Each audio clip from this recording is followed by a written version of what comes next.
Study IQ bank and SSC, शुरुआत से सफलता तक। Hello everyone, welcome to Study IQ। आप सभी के लिए एक बहुत ही ज़्यादा एक्साइटिंग सीरीज स्टार्ट की है और इस सीरीज़ का नाम है नो योर बैंकिंग कंसेप्ट। इस सीरीज़ के दौरान हम हर रोज़ जो है एक बैंकिंग सिस्टम को समझने की कोशिश करेंगे। तो चलिए स्टार्ट करेंगे। आज हमारा सेशन 1 होने वाला है और इस फर्स्ट सेशन में हम लोग बात करेंगे बैंकिंग सिस्टम इन इंडिया के बारे में। तो चलिए बात करते हैं। बट यहाँ पे बोल रहा है कि जब भी हम बात करते हैं बैंकिंग सिस्टम इन इंडिया के बारे में तो हम किसकी बात करते हैं? हम फाइनेंशियल इंस्टीट्यूशन का जो नेटवर्क है, ये जो इतना बड़ा नेटवर्क आपको देखने को मिलेगा, हम इसकी बात करते हैं जब हम बात करते हैं किसके बारे में? बैंकिंग सिस्टम इन इंडिया के बारे में। अगेन अगर हम हिस्ट्री की बात करें कि इंडिया में जो बैंकिंग सिस्टम है ये स्टार्ट कैसे हुआ, तो यहाँ पे ये जो हिस्ट्री है ये 2 पार्ट में डिवाइड की जाती है। बैंकिंग सिस्टम आज़ादी से पहले का और वो बैंकिंग सिस्टम जो कि आज़ादी के बाद आपको देखने को मिलेगा।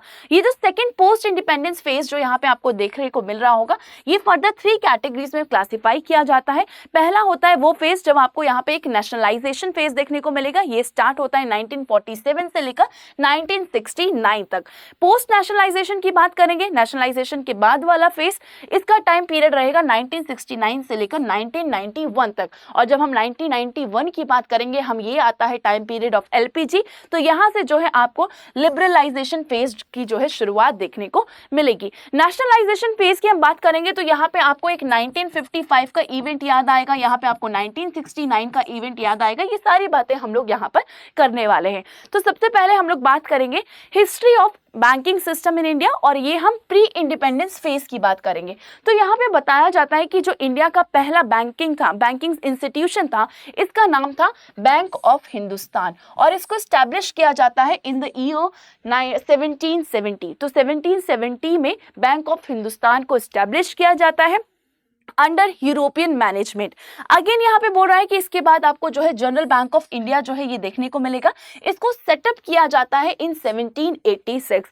बट इसके बाद क्या होता है कि जो ब्रिटिश ईस्ट इंडिया कंपनी होती है, ये एक लाइसेंस ग्रांट करती है 3 बैंक्स को जो है स्टैब्लिश करने का। इसके अंदर आपको जो 3 बैंक है वो देखने को मिलेंगे, bank of Calcutta, bank of Bombay और बैंक ऑफ मद्रास। अगर हम बात करें बैंक ऑफ कलकत्ता के बारे में तो इसको 1806 में स्टैब्लिश किया गया।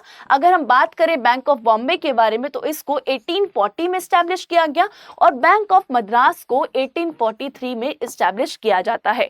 इन तीनों ही बैंक को प्रेसिडेंसी बैंक ऑफ इंडिया जो है कहा गया। अब यहाँ पे हम बात करेंगे ये जो प्रेसिडेंसी बैंक्स थे उस समय के 1806, 1840 और 1843 के टाइम पर अगेन जो है इनको मर्ज किया जाता है। इन तीनों ही बैंक यानी कि ध्यान से सुनिएगा सभी, इन तीनों ही बैंक यानी कि bank of Calcutta, bank of Bombay और बैंक ऑफ मद्रास जो कि एक सेंट्रल बैंक की तरह काम किया करते थे, इनको मर्ज किया जाता है। और ये मर्ज कर क्या क्रिएट करते हैं, तो यहाँ पे इंपीरियल बैंक ऑफ इंडिया को क्रिएट किया जाता है। इंपीरियल बैंक ऑफ इंडिया को जो है यहाँ पे स्टैब्लिश किया जाता है और ये कब किया जाता है? ये 1921 में इसको स्टैब्लिश किया जाता है इन तीनों ही प्रेसिडेंसी बैंक को मर्ज कर। अब यहाँ पे अगर हम थोड़ा सा और समझने की बात करेंगे तो यहाँ पे फिर एक ईयर आता है 1955 और इस टाइम पर क्या होता है, ये जो इंपीरियल बैंक ऑफ इंडिया था जो कि किसके एमलगेशन से बना है? 3 बैंक्स को मर्ज करके बना है। Bank of Bombay, bank of Calcutta और बैंक ऑफ मद्रास कब बना? 1921 में बना। ठीक है, तो लेटर इन 1955 में क्या होता है कि इसको नेशनलाइज किया जाता है। ये जो इंपीरियल बैंक ऑफ इंडिया है इसको नेशनलाइज किया जाता है और फिर किसका बर्थ होता है? फिर आता है स्टेट बैंक ऑफ इंडिया जो कि आज के समय आपको इंडिया का लार्जेस्ट पब्लिक सेक्टर बैंक देखने को मिलेगा। इस तरीके से स्टेट बैंक ऑफ इंडिया जो है बनता है। नेक्स्ट यहाँ पे बोल रहा है कि ये जो प्रेसिडेंसी बैंक थे ये एक तरीके से क्वाजी सेंट्रल बैंक की तरह परफॉर्म किया करते थे। बट उसके बाद एक एक्ट आता है, इसको बोला जाता है reserve Bank of India act. ये आता है इन द ईयर 1934 और इस एक्ट के तहत जो है RBI जो कि आज के समय में हमारा एपेक्स बैंक है, इसको 1935 में एस्टैब्लिश किया जाता है। तो आज के लिए जो है आपको आई होप कि छोटा सा सेशन था, ये समझ में आया होगा कि इंडिया में जो बैंकिंग सिस्टम है ये किस तरीके से शुरुआत हुई। आज हम लोगों ने प्री इंडिपेंडेंस फेज के टाइम पे जो है बैंकिंग सिस्टम जो रहा उसको समझने की कोशिश की।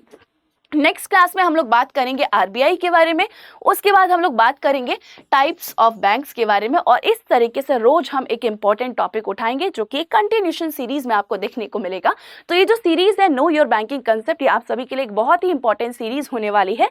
तो फटाफट इस सेशन को लाइक कर दीजिएगा अगर सेशन अच्छा लगा है। अगर आप कोई बहुत ही ज़्यादा स्पेसिफिक टॉपिक चाहते हैं कि मैम प्लीज़ ये वाला टॉपिक लेकर आइए, जैसे कि एनपीए हो गया या फिर आपका मॉनेटरी पॉलिसी कमेटी हो गया, ठीक है, या फिर मैं बोलूँ कि जो टूल्स होते हैं जैसे कि repo rate, reserve repo rate, ठीक है, रिवर्स रेपो रेट या फिर सीआरआर या एसएलआर, अगर आप चाहते हैं इनमें से कुछ लेकर आना है तो आप मुझे कमेंट बॉक्स में बता सकते हैं। एंड अगेन जो है, अगर आप टारगेट कर रहे हैं बैंक एंड एसएससी दोनों ही एग्जाम्स को, तो आप हमारे टारगेट बैच के अंदर एनरोल कर सकते हैं। और स्टडी आईक्यू के किसी भी कोर्स में एनरोल करने के लिए कोड लगाना मत भूलना SJ Live, क्योंकि इसी कोड के साथ आपको मिलने वाला है maximum discount on study IQ courses. Faculty code के साथ जो है सबसे ज्यादा डिस्काउंट यहाँ पे दिया जाता है। टारगेट बैच की हम बात करें तो इसके अंदर बैंक एंड एसएससी दोनों ही एग्जामिनेशन को कवर किया जाएगा, और ये जो कोर्स है आपको मेरे कोड के साथ 2720 का जो है मिलने वाला है, और इसकी जो वैलिडिटी रहेगी वो 12 मंथ की आपको यहाँ पे वैलिडिटी देखने को मिलेगी। इसके अंदर 500+ आवर्स की लाइव क्लासेस हैं। एक जो है सभी टॉपिक्स को यहाँ पे कवर किया जाएगा। सब्जेक्ट वाइज सेक्शनल टेस्ट यहाँ पे होते हैं, लाइव डाउट सेशन होते हैं, मेंटोरशिप सेशंस यहाँ पे आपको देखने को मिलेंगे। बट अगर आप IBPS PO या फिर जो है आप बैंक के एग्जाम्स की तैयारी कर रहे हैं तो आप हमारे इन कोर्सेज के अंदर एनरोल कर सकते हैं। अगेन कोड जो रहेगा वो आपके लिए SJ Live ही रहने वाला है। तो किसी भी कोर्स में एनरोल करने के लिए कोड लगाना ना भूलें SJ Live। एंड अगेन अगर आप ECGC PO या फिर SBI PO या फिर SBI क्लर्क या फिर NIA CL को जो है टारगेट कर रहे हैं तो आप जो है हमारे ऑनगोइंग कोर्सेज में एनरोल कर सकते हैं। Thank you so much for being with me in my today's session. ये सेशन कैसा लगा चैट बॉक्स में जरूर बताइएगा। मिलते हैं नेक्स्ट टॉपिक में, रिजर्व बैंक ऑफ इंडिया की बात करेंगे। Bye bye, take care. Study IQ bank and SSC, शुरुआत से सफलता तक।